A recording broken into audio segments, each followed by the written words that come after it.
అందరికీ నమస్తే అండి. Welcome to Devi food logs. ఈరోజు మనం కరకరలాడే ఆవిరి వడియాలు రెడీ చేసుకుందామండి. వీటిని ఆవిరి అప్పడాలు కూడా అంటారు. ఈ ఆవిరి మీద తీసి నీటిలో వేస్తాం కాబట్టి నీటి అప్పడాలు, నీటి వడియాలు అని కూడా పిలుస్తారండి. ఒక్కో ఏరియాలో ఒక్కోలా పిలుస్తారు. చూడండి ఎంత క్రిస్పీగా వచ్చాయో. ఇలా క్రిస్పీగా రావాలంటే ఏం చేయాలో మీకు చేసి చూపిస్తానండి. ముందుగా ఒక మిక్సీ జార్ తీసుకుని ఒక కప్పు బొంబాయి రవ్వ వేసుకోవాలి. మనం ఉప్మా చేసుకుంటాం కదండి, ఆ రవ్వ కప్పు బొంబాయి రవ్వకే ఒక పెద్ద స్పూను మైదా పిండి వేసుకుని మెత్తగా మిక్సీ పట్టుకోవాలి. చూడండి మిక్సీ పట్టి తెచ్చాను, ఎలా ఉందో చూద్దాం. చూడండి కొంచెం బరగ్గానే ఉంది, అంత మెత్తగా రెడీ అవ్వలేదు. మనం నూక కదండి, అంత మెత్తగా రెడీ అవ్వదు. ఇందులో ఒక కప్పు నీళ్ళు వేసుకుని మళ్ళీ వీలైనంత మెత్తగా మిక్సీ పట్టుకోవాలి. మిక్సీ పట్టి తెచ్చాను, ఎలా నలిగిందో చూద్దామండి. ఒక స్పూను తీసుకుని చూసామంటే తెలిసిపోద్దండి నలిగిందో లేదో. చూసారా ఎంత జిగురుగా రెడీ అయిందో. గట్టిగా కూడా ఉంది కదండి. మళ్ళీ ఇందులో ఒక కప్పు నీళ్ళు వేసుకుని ఒకసారి బాగా కలిపేసుకోవాలి. మనకి కొంచెం వడియాలు పెట్టుకోవడానికి పలచగా ఉండాలి కదండి పిండి, అందుకే మళ్ళీ ఒక అరకప్పు నీళ్ళు వేసుకుని వీలైనంత మెత్తగా మిక్సీ పట్టుకోవాలి. మైదా పిండి ఎలా ఉంటుందండి, జిగురుగానే అలా ఉండాలి మనకి. చూసారా ఇలానే ఉండాలి మనకి మెత్తగానే. ఇప్పుడు ఇలా రెడీ అయిన పిండిని ఒక గిన్నెలోకి తీసేసుకోవాలి. చూడండి పిండి ఎలా ఉండాలో చూపిస్తున్నాను చూడండి. ఒకసారి బాగా కలిపేసుకున్న తర్వాత గరిటిని తిప్పి చూసామంటే చూసారా, ఏళ్ళతో ఎలా అన్నామంటే కరెక్ట్గా రూట్ రావాలండి. అలా వచ్చిందంటే నీళ్ళు సరిపోయినట్టే. లేకపోతే ఒక వేలు ముంచి చూడాలి. మన ఏలుకి చూడండి పిండి ఎలా పట్టుకుందో, ఇలాగే ఉండాలి పిండి. చూడండి ఇందులో రుచికి సరిపడా సాల్ట్, ఒక స్పూన్ జీలకర్ర. చూడండి ఇవి వెండి మిరపకాయలని బాగా ఎండబెట్టేసుకున్న తర్వాత మిక్సీలో ఆడుకున్న వెండి మిరపకాయలు గుండండి ఇది. దీన్ని కూడా ఒక స్పూన్ వేసుకోవాలి. పచ్చిమిరపకాయలు గుండన్నా వేసుకోవచ్చు. కొత్తిమీర అండి ఇది. ఈ కొత్తిమీరని చిన్న చిన్న రెమ్మల్లా చేసుకుని వేసుకోవాలి. ఇలా చేసుకున్నప్పుడే మనకి ఆ వడియాల్లో అందంగా కనిపిస్తాయండి, కలర్ఫుల్గాని. గుండలా చేసుకోకుండా రెమ్మల్లా ఉండేటట్లు వేసేసుకుని బాగా కలిపేసుకోవాలి. లాస్ట్లో కొంచెం వంట సోడా కూడా వేసుకుని ఒకసారి కలుపుకోవాలి. మనకు ఇప్పుడు పిండి రెడీ అయిపోయింది కదండి. ఈసారి డబ్బాల మీద మూతలు తీసుకున్నాను నేనైతేని. మీకు నచ్చిన మూత తీసుకోండి, నచ్చిన సైజులో వేసుకోండి. ఏ సైజులో అయినా వేసుకోవచ్చు, చిన్న అయినా వేసుకోవచ్చు, పెద్ద అయినా వేసుకోవచ్చు. చూడండి ఈ మూతలో ఒక స్పూన్ పిండి తీసుకోవాలి. చూసారా పిండి బాగా గట్టిగాని కాదు పలచగాని కాకుండా ఉండాలి. నేను ముందు చూపించాను కదండి, వేలుకి అంటుకోవాలి మనకి పిండి, అలా ఉంటే సరిపోద్ది. ఈ పిండిని ఈ మూత అంతా స్ప్రెడ్ అయ్యేలా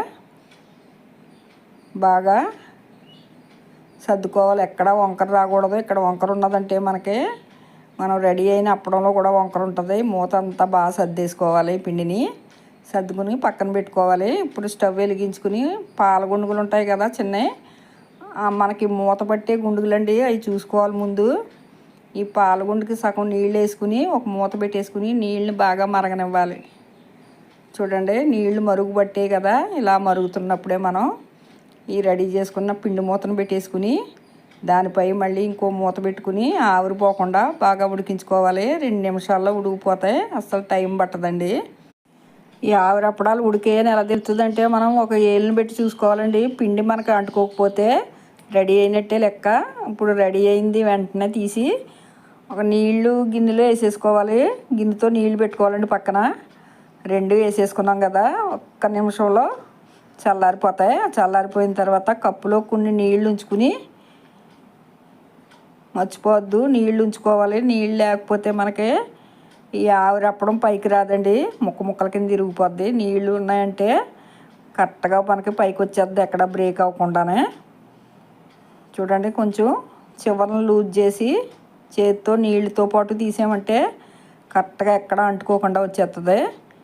చూసారా ఆవిరప్పడం ఎంత తొందరగా ఉడికిపోయిందో, ఎక్కడ బ్రేక్ అవ్వకుండా కూడా వచ్చింది కదా. దీన్ని పట్టుకెళ్ళి ఎండలో వేసేసుకోవాలి. ఇలానే అండి 2 అప్పడాన్ని కూడా తీసుకోవాలి. చూసారా నీళ్ళు, మీరు నీళ్ళు కానీ ఉంచకపోయారంటే ముక్కల కింద అయిపోద్ది, అప్పడంలా రాదు. అందుకే కొన్ని నీళ్ళు ఉంచండి అని అంటున్నాను. చూడండి దీన్ని కూడా ఎండలో పెట్టేసుకుందాం. పోయిన తర్వాత ఈ మూతలను ఒకసారి శుభ్రంగా కడిగేసి మళ్ళీ గుడ్డ పెట్టి తుడుచుకోవాలండి, తడి ఉండకూడదు. మళ్ళీ మనం రెండోసారి పిండి వేసుకునేటప్పుడు 2 మూతలు చూపించాను కదండి, ఈసారి 2 ప్లేట్లు చూపిస్తున్నాను. మనకు నచ్చినవి వేసుకోవచ్చు. చూడండి, ఒక గరిటె పిండి వేసుకుని ప్లేట్ అంతా సర్దుకోవాలి. ఈ పిండిని ముందు ఎలా సర్దుకున్నామో అలానేనండి ఇక్కడ కరెక్ట్గా సర్దుకుంటేనే మనకి రౌండ్గా అందంగా వస్తుంది. వంకరగా సర్దుకున్నామంటే వంకరగానే వస్తుంది మనకు అప్పడం. చూడండి, ఇవి కూడా రెడీ అయిపోయాయి. 2 నిమిషాల టైం అంతే అండి. చిన్నపిల్లలు కూడా చాలా సులువుగా ఆడతా పాడతా చేసేయచ్చు ఈ ఆవిరి అప్పడాలని. ఇద్దరు ఉంటే బాగుంటుందండి. ఒకళ్ళు పిండి వేసి ఆవిరి మీద పెట్టేవాళ్ళు, ఒకళ్ళు అయితే ఇలా నీటిలో తీసి ఎండలో వేసేవాళ్ళు ఉంటే చాలా సులువుగా రెడీ అయిపోతుంది. మనకి విసుపు అన్నదే రాదు. ఎన్ని అప్పడాలన్నా రెడీ చేసుకోవచ్చు ఇద్దరు ఉంటేనే. చూడండి, ప్లేట్లో కూడా కొన్ని నీళ్ళతో పాటు తీసామంటే ఎక్కడ అంటుకోకుండా వచ్చేస్తాయండి. మీకు 2 రకాలుగా చూపించాను కదా. చూడండి, ఇదిగో 2 పొయ్యిల మీద 2 గుండుగులు పెట్టాను. మనం తీసుకున్న ప్లేట్లు కానీ మూతలు కానీ సరిపడగా గుండుగులు తీసుకోవాలి, మర్చిపోవద్దు. ఆ ప్లేట్లు పెట్టేసిన తర్వాత దానిపై మూత పెట్టి 2 నిమిషాలు ఉడికించుకోవాలి. ఆవిరికి వెంటనే ఉడికిపోతాయండి, పలచగా వేసుకున్నాం కదా మనం, అందుకని. చూసారా నేను ఎలా సెట్ చేసానో రెండుని. ఇదే విధంగా మీరు చేసుకోండి. ఈ రెడీ అయినవి అన్నీ నేను ఎండలో పెట్టుకున్నాను. నాకు ఎండ వీలుగా ఉంటుంది కాబట్టి. ఎండ లేకపోయినా అపార్ట్మెంట్లో ఉండేవాళ్ళైనా ఫ్యాన్ కింద కూడా రెడీ చేసుకోవచ్చండి ఈ ఆవిరి అప్పడాలని. ఒకరోజు లేటుగా ఎండితే అంతే తప్ప ఎండిపోతాయి. అంటే ఆల్రెడీ మనకి ఆవిరి మీద ఉడికినాయే కదా. మళ్ళీ ఒకసారి చూపిస్తున్నాను చూడండి. ప్లేట్లో నీళ్ళు మాత్రం మర్చిపోవద్దు. ఈ రెడీ అయిన అప్పడాలు నీటితో పాటు ఎలా తీస్తున్నానో చూడండి. ఇలా తీసిన వెంటనే మనం ఎండలో వేసేసుకోవాలి. మనకి ఎండిపోతాయండి. సాయంత్రానికి అయితే ఇంకా బాగా ఎండిపోతాయి. అస్సలు టైం పట్టదు. వేసవకాలం కదండి, వేడి ఎక్కువగా ఉంటే మధ్యాహ్నానికి రెడీ అయిపోయినట్టు పైకి లేచిపోతాయి, ఎక్కడ అంటుకోవు. మనం తీసుకునేటప్పుడు కూడా చాలా సులువుగా కూడా వచ్చేస్తాయి. నా దగ్గర ఉన్న పిండి అంతా ఇలా అప్పడాలా రెడీ చేసేసుకున్నాను. చూసారా, మధ్యాహ్నం 1 గంట అయ్యేసరికి ఇలాగా పైకి లేచిపోతాయండి, ఎక్కడ అంటుకోవు. కవర్ అన్నా వేసుకోవచ్చు, తడుపుకున్న కాటన్ గుడ్డ అయినా వేసుకోవచ్చు. చూసారా ఎలా తేలిపోయాయో. ఆవిరి మీద ఆల్రెడీ ఉడికిపోయాయి కదండి, అందుకని అసలు మనకి టైం పట్టదు. మధ్యాహ్నం అయ్యేసరికి ఇలాగ అయిపోయాయి కదండి. సాయంత్రం 5 అయ్యేసరికి నేను శుభ్రంగా తీసేస్తున్నాను ప్లేట్లోకి. చూడండి, ప్లేట్లోకి తీసాను కదా. మర్నాడు సాయంత్రం అండి ఇది. ఒకరోజు అంతా మర్నాడు కూడా బాగా ఎండబెట్టిన తర్వాత మీకు చూపిస్తున్నాను.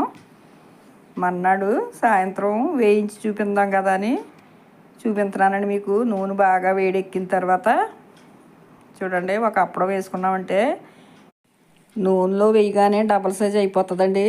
చూసారా, పిల్లలు అయితే చాలా ఇష్టంగా తింటారు అప్పడాలని. అప్పడాలు షాప్లో కొనుక్కుని కన్నా మన ఇంట్లోనే సులువుగా రెడీ చేసుకోవచ్చు అప్పడం సైజులో వచ్చేటట్లు. పిల్లలు చాలా ఇష్టంగా తింటారండి. మన ఇంట్లో పిల్లలకి ఏమి పెట్టడానికి లేనప్పుడు వాళ్ళకి స్నాక్స్గా కూడా ఇవి వేయించి పెట్టచ్చు. కారంగా కమ్మగా జీలకర్ర అది వేసుకుంటామేమో, చాలా రుచిగా ఉంటాయి. వేసవకాలం అయితే మనకి రసంలోకి కానీ సాంబార్లోకి అయితే నంచుకుని తినడానికి చాలా బాగుంటాయండి. మనకి ఫ్రీగా అరుగుతుంది కూడా. వేసవకాలం టైట్గా ఉన్నవి, గరం మసాలాలు ఉన్నవి ఏం తినకూడదు. పప్పు చారులు పెట్టుకుని వేయించుకున్నామంటే మనకి చాలా బాగుంటుంది. ఆరోగ్యానికి ఆరోగ్యం, రుచికి రుచిని. చూసారా, పువ్వుల్లాగా డబుల్ సైజులో వేగిపోతాయండి వెంటనే నూనెలో వేయగానే. తెల్లని పువ్వుల్లా అంటే అప్పడాలు ఎంత పెద్ద సైజులో రెడీ అయ్యాయి చూసారా. కలవ పువ్వుల్లా ఉన్నాయి కదా చూడడానికి. చూడండి, ఒక అప్పడం విరిపి చూపిస్తాను ఎంత గుల్లగా వచ్చాయో. నా 2 చేతులు కూడా పడతలేదండి, అంత పెద్ద అప్పడాలు రెడీ అయ్యాయి మనకి. చూడండి ఎంత క్రిస్పీగా వచ్చాయో. ఈ తెల్లని మల్లెపూలు లాంటి అప్పడాలు ఈ వేసవకాలంలో తప్పకుండా ట్రై చేయండి. వీడియో కనుక మీకు నచ్చినట్లయితే లైక్ చేయండి, షేర్ చేయండి, సబ్స్క్రైబ్ చేయండి. నేను పెట్టిన ప్రతి వీడియో మీకు నోటిఫికేషన్ రావాలంటే పక్కనున్న గంట సింబల్ని టచ్ చేయండి. ఆల్ అన్న ఆప్షన్ వస్తుంది.